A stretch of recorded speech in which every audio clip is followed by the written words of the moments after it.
Welcome back. It's Health Matters, and we're talking about the kinds of diseases and conditions that occur during the Harmattan period. Now, to ask questions about the topic, the number to call is 0808-054-2233. That's 0808-054-2233. You can also tweet at CTV_Mary A while we continue the conversation. You were talking about oversimplification. Yes. Now, let me ask you, what kinds of things should people be looking out for, or should somebody see as important enough to take to the hospital, yes, and not just think it's Harmattan? I think danger signs or signs of serious illness should be a high-grade fever, anything above 38 degrees, should be a person complaining of having chills and rigors. If you are sick or the person you're caring for is sick and you feel the hands and the feet and they feel cold.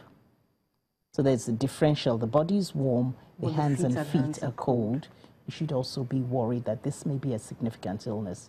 If the person is sleepy and not wanting to do, the normal things the person does, or in the case like a child, the child is no longer, because naturally children are very responsive to their carers. The child is no longer responsive, sleeps excessively.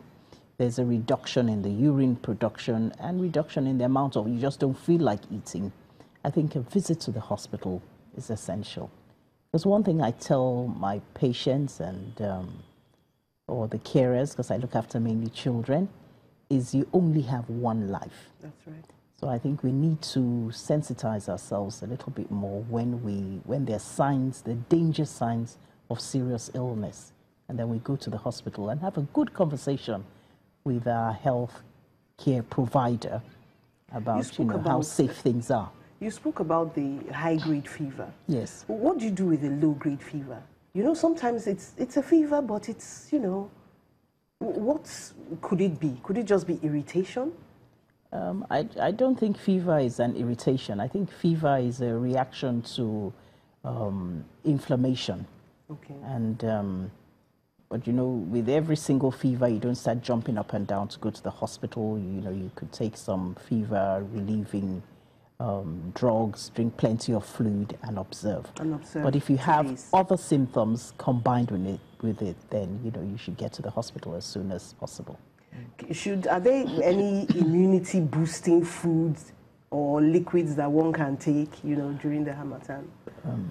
I think, the Creator is so wonderful. He's given us human beings things, strategies or maneuvers to make us healthy, but we actually ignore lots of them.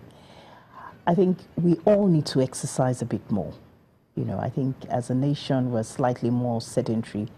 And we're very lucky. We have good music which we could dance to. So exercise doesn't necessarily mean, going on the machines or registering with the gym. It's not a punishment.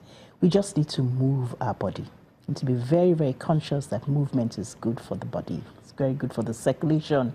It's good for the brain. So exercise is important. Like we said earlier on, plenty of fluids. Up to 8 glasses of water. Let's quickly take this call from Abuja. Hello. Yes. Hello, are you there?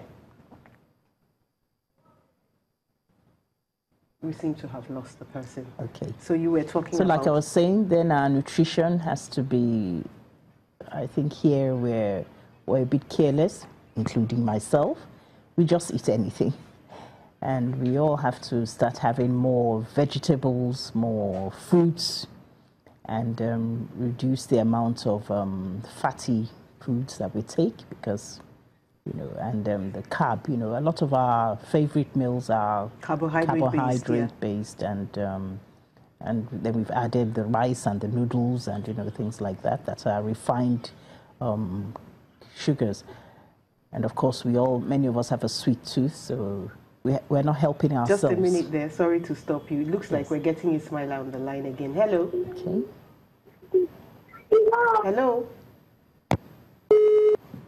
Something is definitely wrong with that. We're not getting through. Yes. So we need to improve the quality of our nutrition and reduce the quantity. that we eat. That's more the adults. That advice is more for the adults. So you reduce as you get older? Yes, we reduce the quantity. Replace, you know, instead of having this big bowl of eba with another big bowl of stew and all, we may, you know, have less of that and more vegetable. You know, even if the vegetable is not with the exact meal, you could have it as an after. So more and vegetable, perhaps more for a fruits. while, at least take more warm things instead of cold things. Yes, yes, yes, yes. I mean, cooked meals. I think, you know, I think generally Nigerians enjoy warm cooked things. Okay, the World Health Organization was talking about, you know, climate change and, you know, in how it affects health, Yes. how it affects health outcomes. And they said they need stronger climate services to mitigate health effects of weather. What would these stronger climate services be? Because I think you were alluding to that a bit when you said something about an epidemic of flu. Well, I'm not a climate expert, so I think that conversation would have to be with a climate expert. But I think generally in Nigeria, there's not much attention being given to the adverse effects or the unfavorable things going on within industry, unfavorable things going on with pollution, you know, because our pollution here is not only industrial pollution, we have a lot of pollution from our cars, you know, the second-hand cars, you know, we have problems with old fridges, and then just the general CFC dirt stuff. and, you know, refuse everywhere. We seem to be getting a call now. Let's quickly take that. Hello.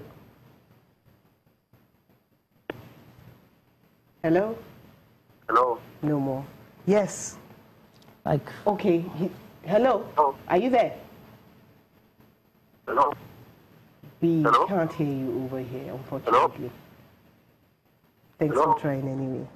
So go on. and like I said, you know, because every country has what is causing a problem in the climate, you know, and like, you know, global leaders are having summits and, you know, it's really become an issue. Yes. And I think that we are not really understanding the effect of adverse climate conditions on the health of the people and the Especially well-being. now that and we the have well-being. one big village. And one Everything affecting affects- somebody somewhere else Yes, is yes. coming down. So I think that is something for the climate experts and the government to really address, you know, when we're thinking about our long-term health and the health of the public. Thank you so much. Thank you so much for coming to the program, Doctor. That was good. So we've come to the end of the program. Take care of your health. We didn't talk about the skin, you know. That's another, that's another part of the body that is exposed to the climate. Well, with Harmattan, our skin gets dry because the weather is down. How we can mitigate it is, you know, we have our baths daily, and when you use your towels, don't scrub your skin, don't make it very dry, you know, put freckles of water on it, and then trap with some moisturizing lotion. Okay, yeah. And I think shea butter is quite nice, and there's a lot of shea butter around. Thank you so much. Thank you so much for coming to the program. Thank you for being there with us. And let's do it again next week. Have a wonderful day. I am Mary Alale Yusuf.